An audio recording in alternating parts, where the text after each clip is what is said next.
Okay, my name is Jan Erickson Pearson, and this is my story about going to Tallinn, Estonia, in the former Soviet Union, the USSR, in 1982.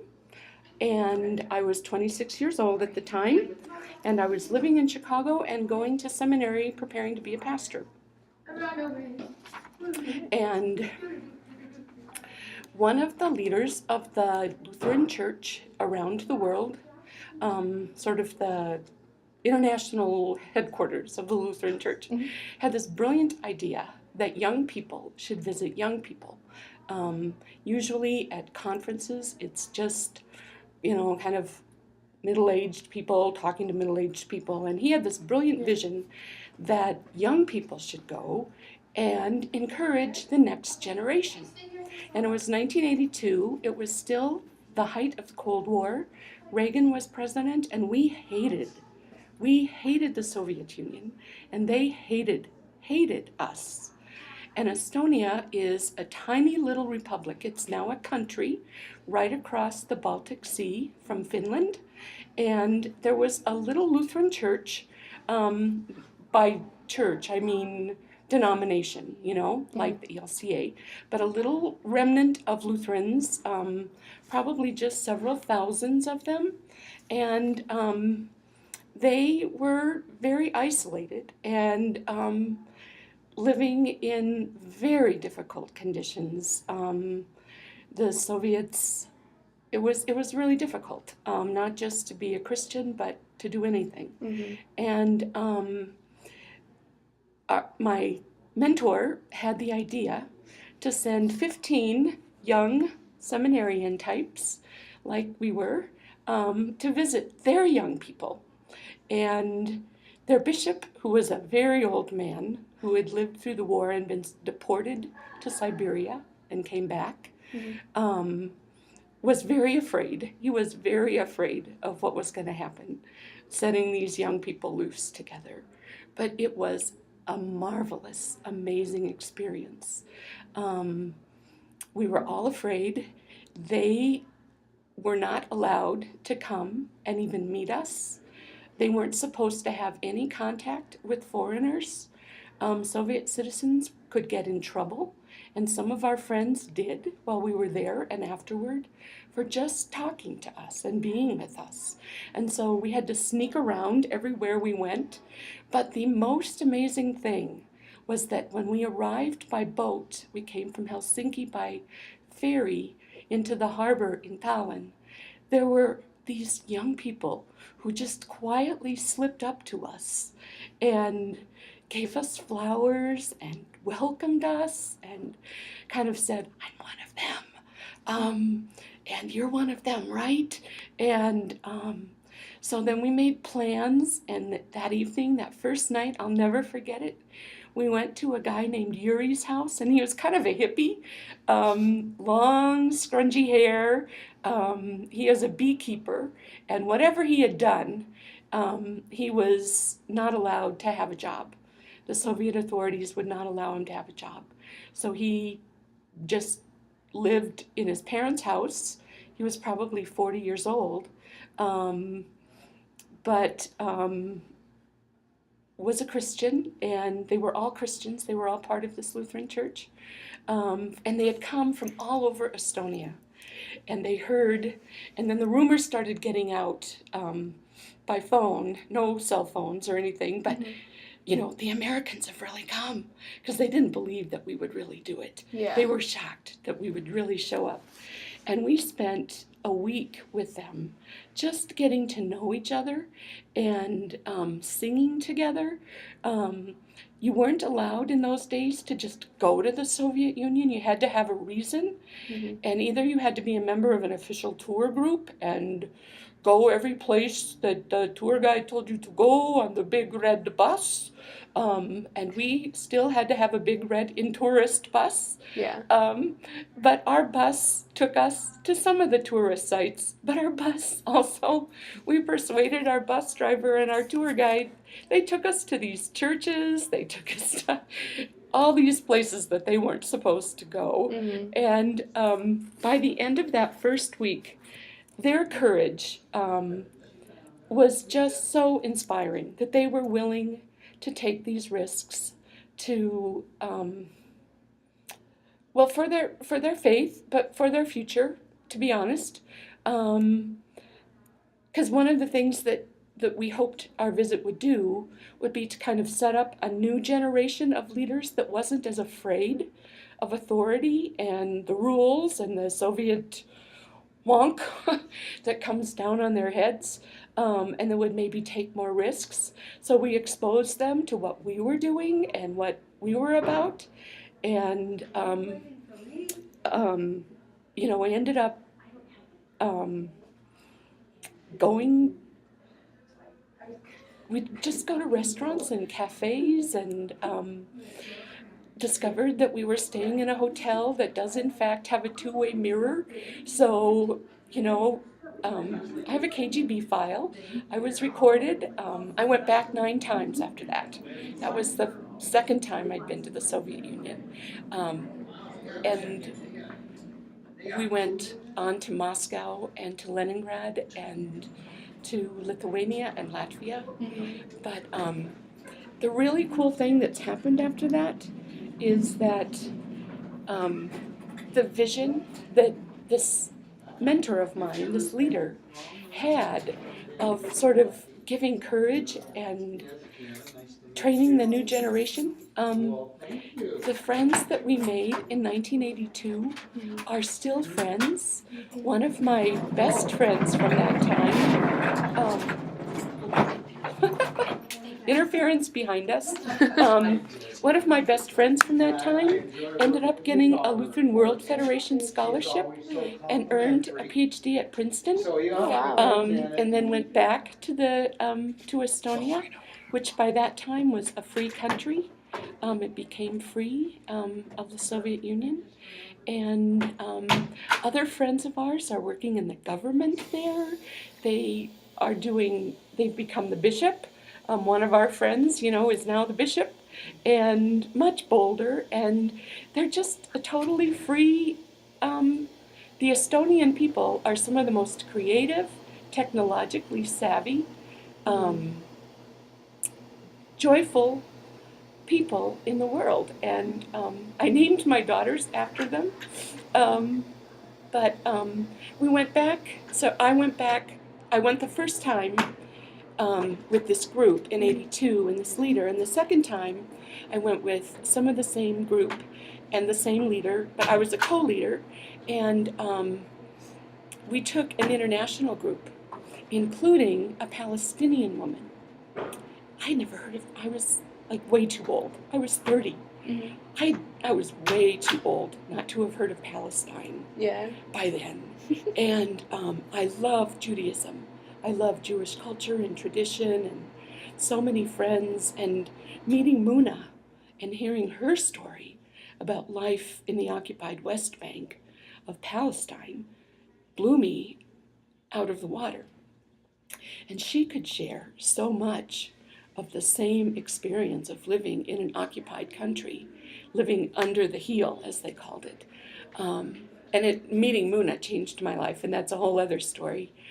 So that I'm now very active in reconciliation between Jews and Palestinians. But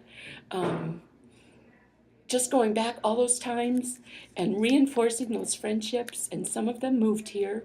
Some of them came here, many of them came here to go to school or went to Britain or Germany or Sweden to go to school, and then went back to Estonia to teach in the university, to create this new technology.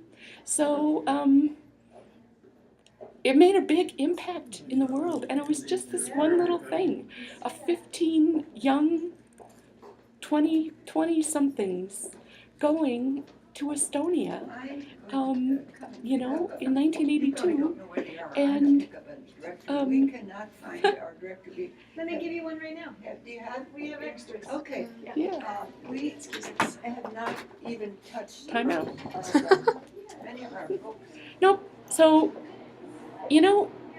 odd things can really make a difference in the world, and any kind of travel is important, but when you really take time to meet the people and we spent so much time listening to their stories, so much time listening to their stories, and they were fascinated by our stories, but we really wanted to get to know theirs. Mhm. And my friend Hano, who has the PhD from Princeton, served a little tiny congregation where he did a funeral every single week. Somebody died, and his whole entire little town in central Estonia, of Suuriani, Estonia, that whole entire town had been deported in boxcar trains to Siberia during World War II. And some of them survived to come back, and that was the congregation that he served. And then some of the young, families that grew out of that. And their courage, to just be people. It wasn't, they weren't doing heroic telling their testimony in school. It wasn't that kind of stuff. It was just being themselves. It just took an enormous amount of courage to be yourself, to just get up and do whatever you had to do every day. And it was really cool to meet them. And my life has changed forever. So you mind if I ask you a few questions No. about it? All right, so one of the questions is, what did you learn from the experience yourself? I learned that I had it really, really good in America. We joke now, first world problem. First world problems, I could go wherever I wanted to go. I could talk to whoever I wanted to talk to.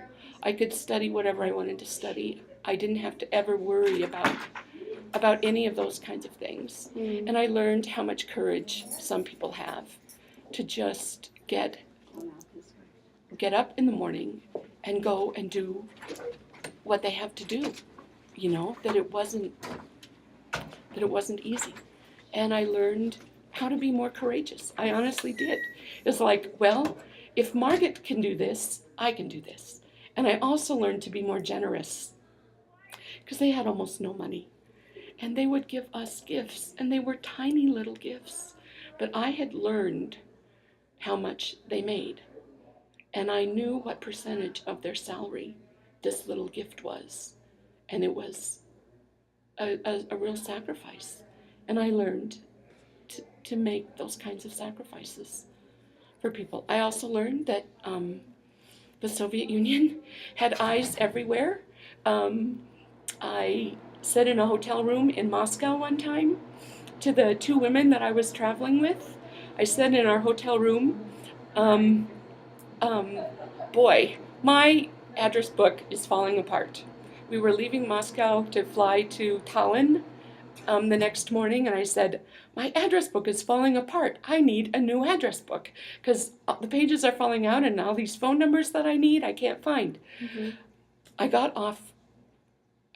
didn't even get off the plane. I was on the ramp, the part where you walk from the plane to the gate.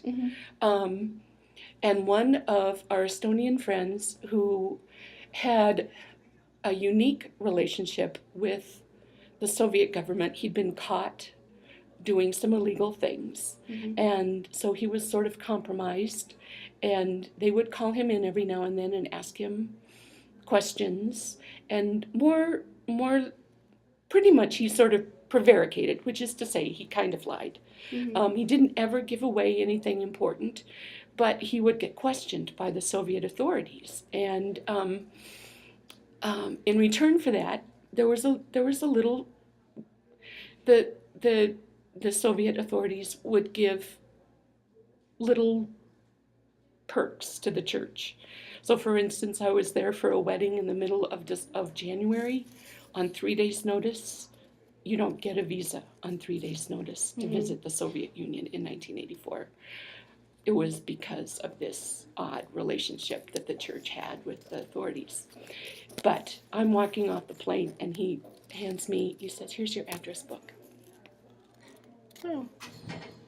Kind of creepy, huh? Yeah, just a bit.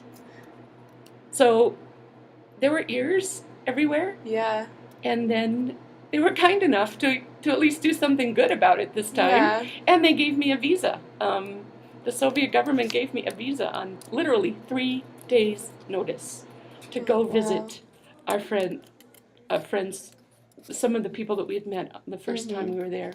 A woman I'd become really close to. I was going to send a telex to her wedding, and I sent a message to the head, the same mentor guy that started the whole thing. Said, when you send a telex to this couple to congratulate them, would you add my name to the telex? And he said, we're not going to send a telex. We're going to send you. And they did. And they pulled it off.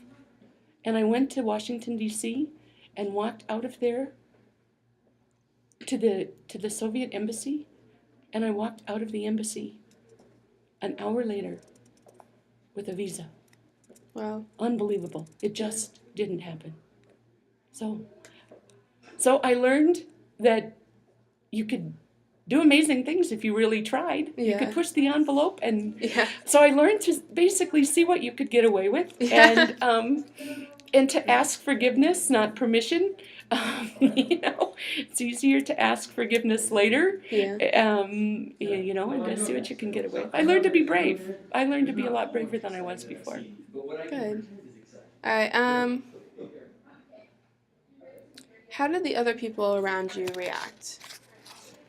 There were some of the people in our group, in our American group, who were very, very shy and afraid, and really nervous about, were they going to get in trouble? And that kind of irritated me because I knew that the worst that could happen to me is that I would get handed a plane ticket and told that I had 5 hours to leave the country. That's all. That's the worst that could happen to me. Some of the people reacted out of concern, and I did, for our Soviet friends, because they could really get in trouble. The friend I mentioned had gotten in trouble because of being too friendly with foreign visitors in years before. And some of the bishop, when we first got there, he was scared to death. He was so afraid of making the Soviet government upset at the church because he felt like they had worked really hard to have the few little cookies that they had, and he was afraid that we would upset everything and make everything worse. And by the end of the week, he was like coming to the events that we were at, and so it made him bolder and stronger too. And he kind of saw, what you can do when you really push. So it had that effect. That's how people felt, and some people were still afraid, but most people gathered their courage, and then we just kept going back. Some of us, I began leading trips then, and new people, and some of the same old people would go back. That's awesome. It is awesome. All right. I'll ask you one more question then. How did it change you overall then? Yeah. How did it change? Well, it affected my career. From being sort of just a parish pastor, I became very involved in Eastern European relationships, not just between the Lutheran Church, but between the ecumenical, all the World Council of Churches, the large sort of collection of churches. I got to learn a lot about living in communism. I learned that, socialism is a really cool idea, but it's totally impractical. That doesn't affect my politics in terms of Obamacare, for example. I think that's a good idea. I think there are some things that we have to do together that we can't do on our own. But when you turn that into a terrible bureaucracy, it just becomes a mess. I learned to be stronger. I learned to be braver. It changed my career. I spent a ton of time in Eastern Europe. Became an expert. Was probably one of the few people in America who knew as much as anybody about Estonia at one point in time. And so that gave me lots of chances to go and speak. And so it changed, of course, but it changed my personality. It changed, well, my kids have the different names than they would have had What are your because kids' names then? Kaya, Kaya? you have to say it real deep in your throat. Kaya. Kaya. Siri That's cool. hates it. Siri hates it. Siri goes nuts. Who are you trying to call? And Annika. Annika. I like that one. And Kaya is actually a really pretty name too. Yeah, I like those. Those are beautiful. It totally opened my eyes to the world. It definitely made me believe in the possibility of reconciliation, that peace is really possible. And our unity in Jesus and in Christ and in God, whomever you understand God to be, Allah, whatever, is really way bigger than how we're different. We are so much more the same than we are different. We love the same things. We care about the same things. We eat really different things, but we feel the same ways. We respond the same ways to sadness and fear, and now it's like a new generation. Our kids are getting to know each other, and the world is so different for them. But I learned that the world is now. I've learned that the world is really small. I e-message all the time on Facebook with Estonians and Palestinians and my friend in Sweden who's Estonian and friends. So it taught me that the world is really, really small and we're really all alike and we want the same things and that we need to treat each other with basic kindness and consideration and just respect, just dignity and respect and kindness, I guess, are the three things that we can give each other. And that's what I work for every day. That's what I do. That's my job. That's my life. That's great. All right. Well, thank you so Thank much. Thank you for letting me go on and on. Yeah, no. Your story is very interesting, so thank you so much for sharing. Well, when she said that, I thought, this is a little different. Yeah. Not everybody has done that, and so Yeah. All right. Well, thank it'll be you. nice to be part of this. I'm grateful for the chance, and I hope somebody hears and learns something from it. Yeah. Down the road, I hope you learned something. Yeah, I did. Thank you so much. Yeah. All right. Have fun. So you have one more year at Thunder Ridge? I do.